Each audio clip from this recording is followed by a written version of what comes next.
सिला रहमी, खून के रिश्तों का ख्याल कर। आजकल लोग माँ बाप से तो का एहतराम तो करते ही नहीं है। अब जो लोग माँ बाप का एहतराम नहीं करें वो लोग बड़े भाई का क्या एहतराम करें। आजकल भाइयों में भी इतनी बातचीत बंद रहती है, हिस्सा नहीं दिया तो बातचीत बंद। उसका कोई हल है, उसका कोई तरीका है, उसका कोई सलीका है। एक बल्कि भाइयों में इख्तिलाफ होना ये आम सी बात है, लेकिन उसका सुलह भी तो कोई करे। हम सिर्फ लड़ना जानते, सुलह करना नहीं जानते। जबकि शोबुल ईमान की हदीस है, अल्लाह के रसूल अलैहि सलाम फरमाते हैं कि बड़ा भाई बाप की जगह पे होता है, यानी बाप का जो एहतराम है इस्लाम में वही बड़े भाई का एहतराम है। आजकल तो बड़े भाई को लोग गिनते ही नहीं, और आजकल के जो बड़े भाई हैं वो भी सिर्फ अपनी ही तरक्की सोचते हैं, छोटे भाइयों का ख्याल ही नहीं। हुजूर अलैहिस्सलाम की बहुत प्यारी सी हदीस है, जब मैं ये पढ़ता हूँ ईमान झूम उठता है। हुजूर फरमाते हैं लंबी उम्र, अगर किसी को लंबी उम्र चाहिए, अगर किसी को दौलत चाहिए, अगर किसी को बुरी मौत से बचना है, उसको चाहिए कि वो अपने रिश्तेदारों के साथ सिला रहमी करे, यानी अपनी कमाई हुई दौलत से अपने भाइयों को कभी ख्याल करे, अपनी बहनों का भी ख्याल करे। और याद रखना, किसी सदक़े पर उतना अज्र नहीं मिलता जितना अपने खून के रिश्तेदारों पे खर्च करने पे अज्र मिलता है। ये बहुत बड़ा अल्लाह के रसूल सल्लल्लाहु अलैहि वसल्लम की तरफ से इनाम और इकराम है, रिश्तेदारों के साथ उसने सुलूक। इसीलिए तो ईद के मौके पर रिश्तेदारों से मिलना, इसी तरह शबे बारात के मौके पर रिश्तेदारों से मिलना, इसी तरह बकरीद के मौके पे गोश्त का एक हिस्सा रिश्तेदारों के लिए मखसूस कर देना। आइए, बहुत हसीन सी बात याद आई मुझे, जब फतेह मक्का के दिन 10,000 सहाबा का लश्कर लेकर अल्लाह के रसूल फातह मक्का की हैसियत से मक्के में दाखिल हुए, आकाए करीम सल्लल्लाहु अलैहि वसल्लम, तो मक्के का कोई घर ऐसा नहीं था जो अल्लाह के रसूल के लिए न खुला हो। बड़े बड़े सरदार आज सरनिगू थे, बड़े बड़े तकब्बुर करने वालों की गर्दनें झुक गई थी, और मेरे आका फातह मक्का बनकर मक्के में दाखिल हो रहे हैं फातिहाना शान से। 10,000 का लश्कर है। एक दिन वो था, आज से सिर्फ 9 साल पहले, सिर्फ 9 साल पहले अल्लाह के रसूल मक्के से निकले थे तो एक अबू बकर को साथ लेकर निकले थे, और 9 साल के बाद हुजूर मक्के में दाखिल हो रहे हैं तो 10,000 का लश्कर लेकर के दाखिल हो रहे हैं। कोई कहता है हुजूर मेरे घर आए, हुजूर मेरे घर आए, हुजूर मेरे घर आए। अल्लाह के रसूल फरमाते हैं आज मैं अपनी बहन, मेरी चचाजाद बहन उम्मे हानी के घर जाऊंगा। क्या वजह है? क्या वजह है? इसलिए कि वहां उस वक्त रिश्ते में इतना करीबी और किसी का घर करीब नहीं था, तो हुजूर अलैहिस्सलाम ने सरदारों के घर जाने की बजाय अपने रिश्तेदारों के घर जाना पसंद किया। जुमला याद रखें, सरदारों के घर जाने की बजाय हुजूर ने रिश्तेदारों के घर जाना पसंद किया। मालदारों के घर जाने की बजाय हुजूर ने रिश्तेदारों के घर जा करके बता दिया कि जब कहीं तुम्हें इख्तियार दिया जाए इधर या इधर, तो अव्वलियत रिश्तेदारों को दी जाएगी। अल्लाह अकबर। सरदारों के घर में लजीज खाने मौजूद थे, लेकिन हुजूर उतरे थे उम्मे हानी के घर में, यानी अपनी चचाजाद बहन के घर में। हजरत अबू तालिब की बेटी मौला अली की सगी बहन हजरत उम्मे हानी के घर में उतरे हैं, और उतरने के बाद हुजूर को भूख लगी है, तो अल्लाह के रसूल ने कहा उम्मे हानी से, इसलिए कि और जगह लोग मदू कर रहे थे खाने के लिए, यहां खुद से आए थे। उम्मे हानी से कहा उम्मे हानी घर में खाने के लिए कुछ है? फातह मक्का की शान देखो, मक्के का फाते 10,000 का लश्कर लेके कायदुल मुरसलीन अल्लाह के घर में दाखिल हुआ है। खाने मौजूद है, लेकिन रिश्तेदारी का एहतराम कितना है। खुद से आए, कहते कुछ है घर में?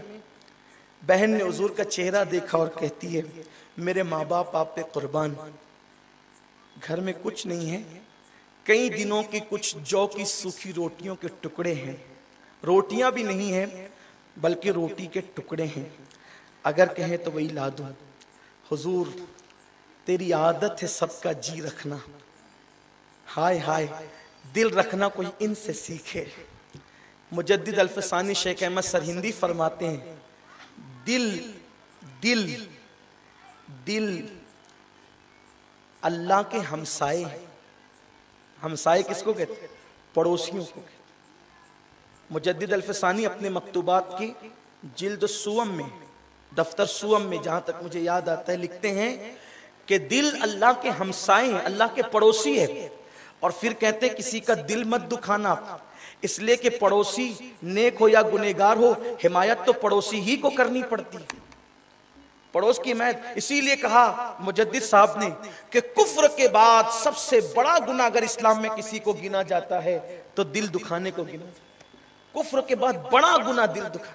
तो उम्मे हानी ने अर्ज की कि या रसूल अल्लाह, रोटी के, जौ की रोटी के चंद टुकड़े हैं, रोटी भी नहीं है, टुकड़े हैं। सरकार ने कहा ले आओ, और अल्लाह के रसूल अलैहि सलाम उसको चबाने लगे।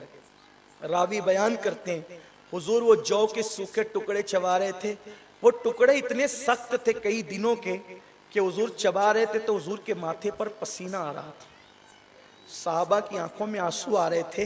ये है फातेह मक्का की शान कि मक्के का फातेह, बल्कि कायनात का फातेह, कुलूब व अज़हान का फातेह, अल्लाह के खजानों की कुंजियों का मालिक आज अपने चचा की बेटी के घर बैठकर सूखे टुकड़े चबा रहा है। बस इतना ख्याल था कि ये मेरी रिश्ते में चचा की बेटी है, बहन है, तो मैंने सरदारों की बजाय रिश्तेदारों को अहमियत देनी है।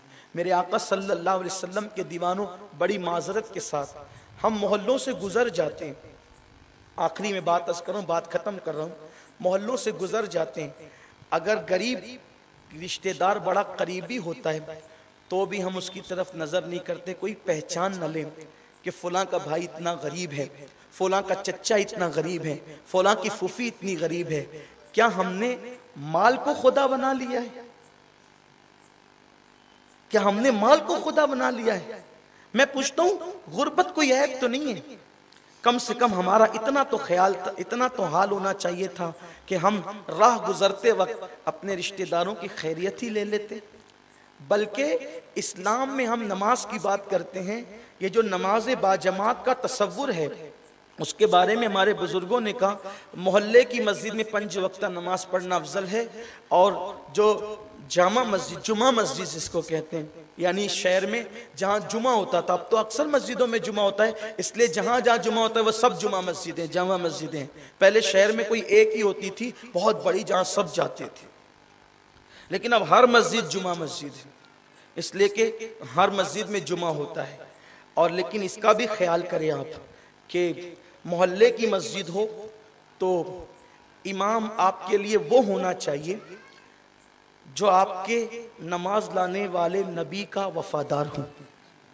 इससे ज्यादा मैं और कुछ नहीं कह सकता, टाइम की किल्लत है, इसलिए कि जिसके दिल में नमाज लाने वाले के लिए वफा ना हो, फिर शायद उसके पीछे पड़ी गई नमाज आपके लिए कोई फायदेमंद भी साबित नहीं हो सकती।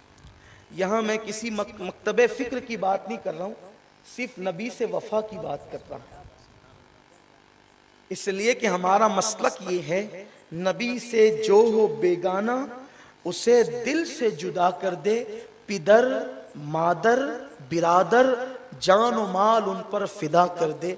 और ये कोई शेर सिर्फ नहीं है, बल्कि सूरे मुजादिला की आखिरी आयतों की तफसीर है। ला तजिदु कौमन युमिनून बिल्लाहि वल यौमिल आखिर युआदून मन हाद्दल्लाह व रसूला वलौ कानू आबाअहुम औ अबनाअहुम औ इख्वानहुम औ अशीरतहुम उलाइका कतब फी कुलूबिहिमुल ईमान व अय्यदहुम बिरूहिम मिन व युदखिलुहुम जन्नातिन तजरी मिन तहतिहल अनहार रदियल्लाहु अन्हुम व रदू अन ज़ालिका हिज़्बुल्लाह अला इन्ना हिज़्बल्लाहि हुमुल मुफ़्लिहून औ कमा क़ाल।